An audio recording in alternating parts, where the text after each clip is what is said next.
Let us know. Mine says live. I think we're good. Cool. Okay. Awesome. Oh yeah. Okay. Now it says live. Perfect. Okay. I'll go ahead and start. Is that cool? Yeah, that sounds good. So this week she just wanted us to define like ethics as a group, basically exploring how ethics leadership and how ethical behavior is reflected in public leadership. So for ethics, basically just what is right and wrong, acting a way that reflects this. Action is really what defines it. You can know what's right with your moral values pretty much, but if you do not act in such a way, you are and you have a list of signs of what is ethical, what is right or wrong pretty much.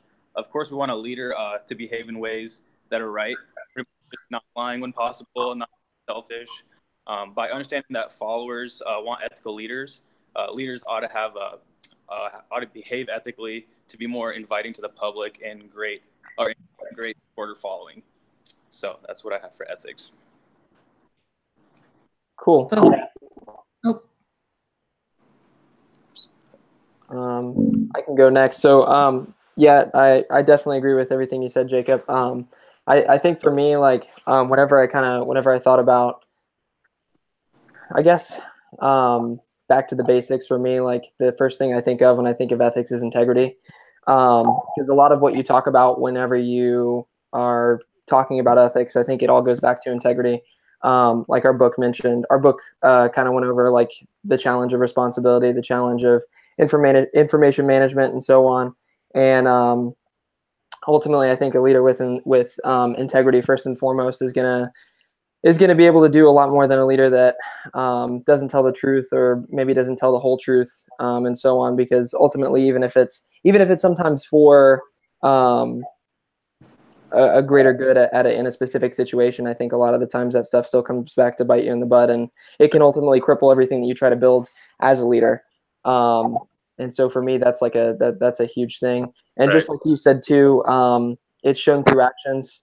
Not just through the things that you say you're going to do, but through the actions that you take and the decisions you make. Even the smallest ones can make a huge impact, especially if you're behaving ethically, if you're doing the right thing every time. Those can mean the world to some people and change people's lives. Everybody there? Yeah, I'm going to pipe in real quick. I agree with both of you. I haven't really dealt with a unethical leader. Most of the leaders that I've had have been ethical. They've been rule followers. I really haven't had to deal with somebody who's been unethical, and I don't even know how I would handle that. I think it would be difficult because you're relying on that leader to be that leader and show you the right path and be that trusting person.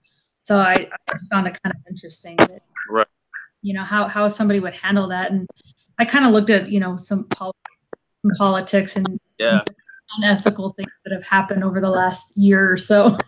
I haven't want to say anything, but if we're going to get there, I just put like also for I just put like I think the most obvious behavior would be like if something is promised in a campaign, you're delivering a promise and you begin working towards delivering it, and it just disappears. And that's kind of what I was going with to be unethical. So, well, I did the same thing in my discussion post. I put in there, specifically the taxes that weren't disclosed, which every other leader had to disclose. I found that really unethical. So that was my example. Yeah, I agree with that one.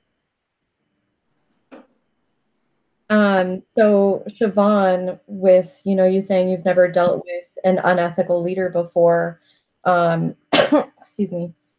I think that, within my career, I have definitely seen at least a couple unethical leaders, and they're not public leaders, so it's on a smaller scale.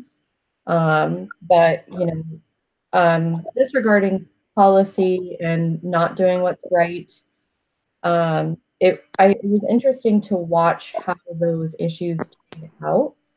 I wasn't directly involved, so I didn't feel that it was my responsibility at the time to bring up this person's unethical leadership, but I did feel that as their behaviors would eventually come back to bite them.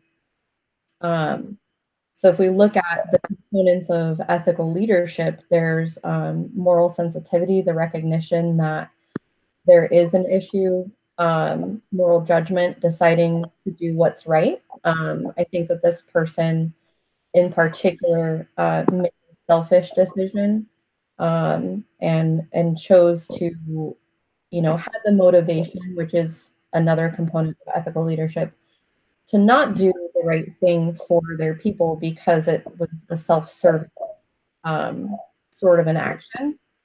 Um, Based upon their own personal choices, they went ahead and implemented what they were doing. So their moral character was definitely in question in that aspect. And like I said, it was interesting to watch, kind of be on the sidelines, because this person, prior to becoming unethical, was a huge motivation and inspiration for me to become a leader. And so watching them go through this and watching the breakdown of what was happening, they lost a ton of respect from their followers.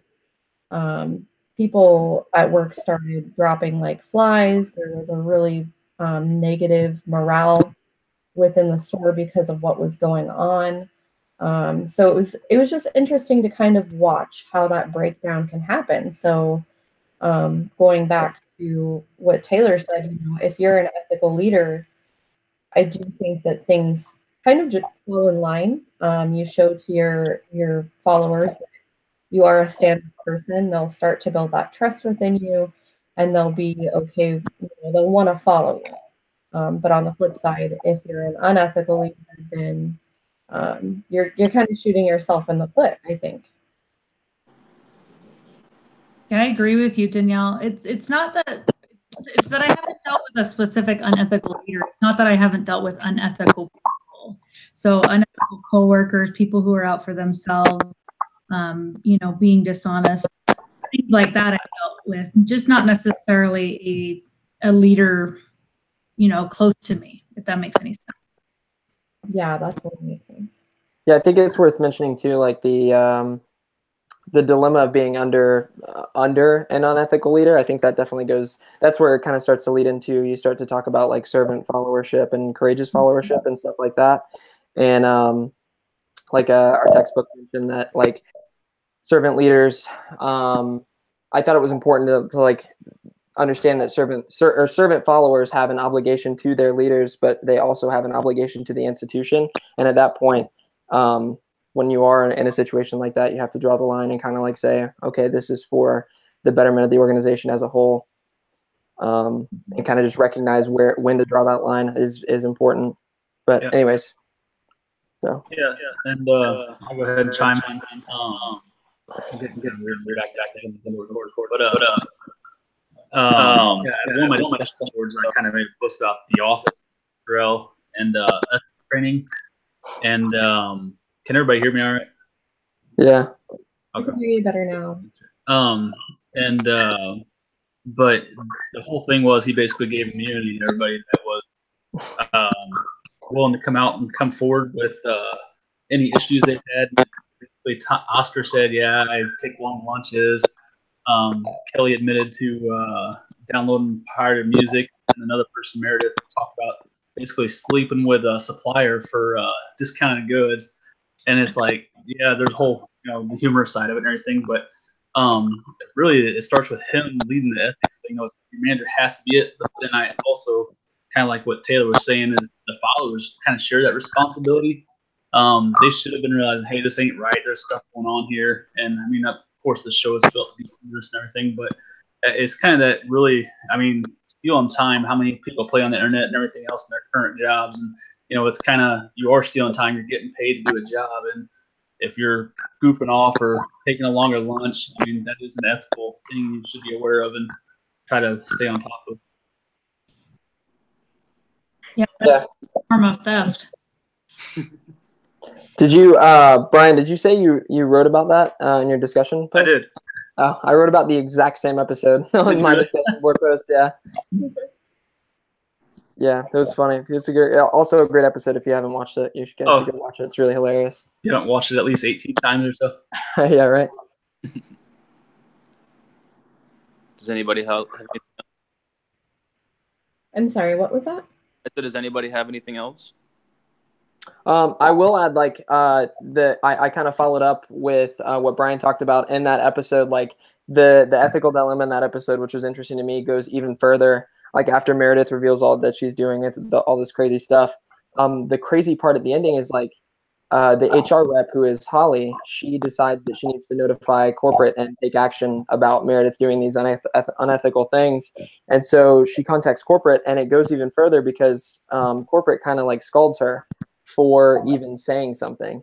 And so what happens is she ends up kind of getting in trouble, sort of, because corporate would rather her keep quiet about an incident like that, so that they don't have any. They it's like a don't ask, don't tell type of situation. Like we didn't see anything. Yeah, and they said basically the times are tough, and we could use the extra savings. Right. Yeah. Exactly. Yeah. There was. So yeah, that was interesting because it just keeps getting worse and worse. And then the fun, like the funny part about the whole thing is the episode's titled "Business Ethics." Yeah. Great. But yeah, what are we looking like for a time? We are at 11 minutes right now. What are we supposed to be at? 15? I think 15, yeah. This is Adam's part. Yeah, I was gonna say. That's because we're missing a team member. Yeah. Right. Yeah. Hopefully he's He's our having fun talker. at the wedding. Yeah, I know. I was hoping we would get a Marine story today. Right? That's okay. There's no unethical leaders in the Marine Corps. Oh yeah, I'm sure there's. But I mean, I pretty much don't have anything else to add. I kind of already touched on what I had to say about it. Pretty much the last thing that I will add is just another behavior that I see in ethical behavior is just acting ways that are not selfish and appear to better other people. Pretty much saying reiterating what I already said. Leaders are there to lead and most of the time help others. So when you fail this, they're essentially using their position for personal benefit. And I just kind of see that as unethical, kind of what Brian said too, tying that in a little bit about being at work and goofing off type of thing. I guess that's for personal benefit. I think a lot of people don't really see goofing off or playing on the internet as ethical. I don't think they see it as stealing company time most of the time. I think just a nice little reminder helps. Right. Yeah. And I think a small amount, I've seen studies where it says that there was a news article the other day about this, but basically that a small amount basically keeps the person happy and keeps their morale up. But there's definitely a line there. There's something else I was going to say too. I don't remember what it was anymore. Sorry, Brian, if you. Oh, go ahead. I lost my thoughts. So. Yeah, I was going to say like something that crossed my mind as well is I think that some of us also get into a bit of a dilemma at some point in our careers where we have a position where we are both the leader and the follower, and I think that's one of the most difficult positions to be in too, right? Because you've got a leader to look up to who you would hope is behaving ethically, and then you yourself have to you have to do the same thing, and you have followers that that you have to make sure are also behaving ethically, and so on and so forth. And I think that's a difficult position, but it's also a position where you can really, really learn a lot.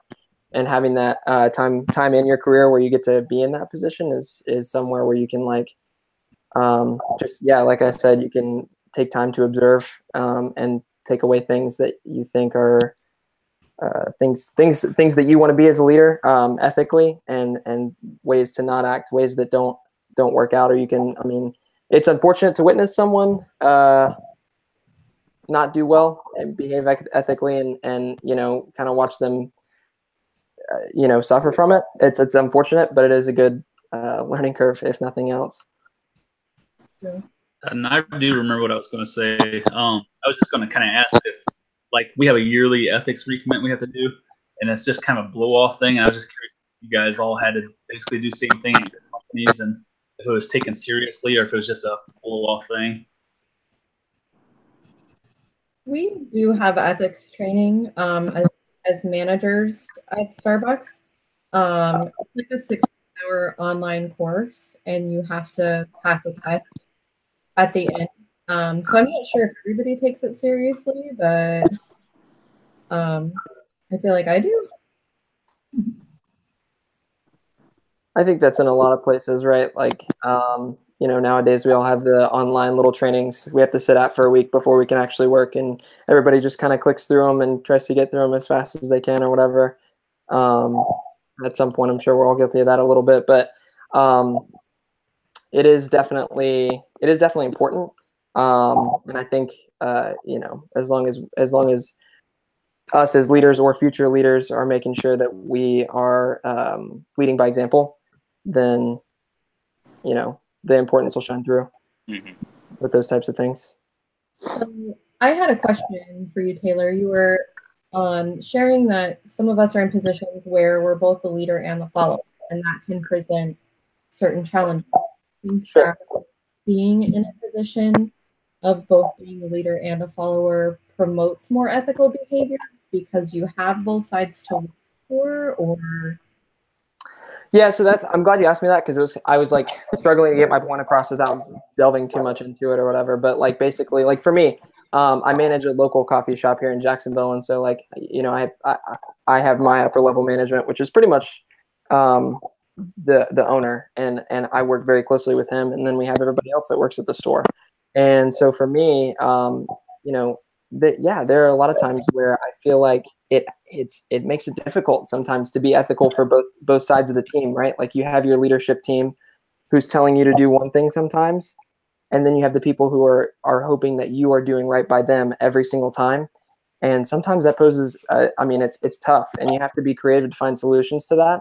And that's why I say it's one of the best learning experiences you can get, because you are challenged to, you know, by one side to do things that you could make a decision that's not ethical for your followers, but ultimately, if you come up with a creative solution that's effective for both sides, then it's a success. You're acting ethically, and you learn a lot of valuable things from it. I think that's a good point. Yeah.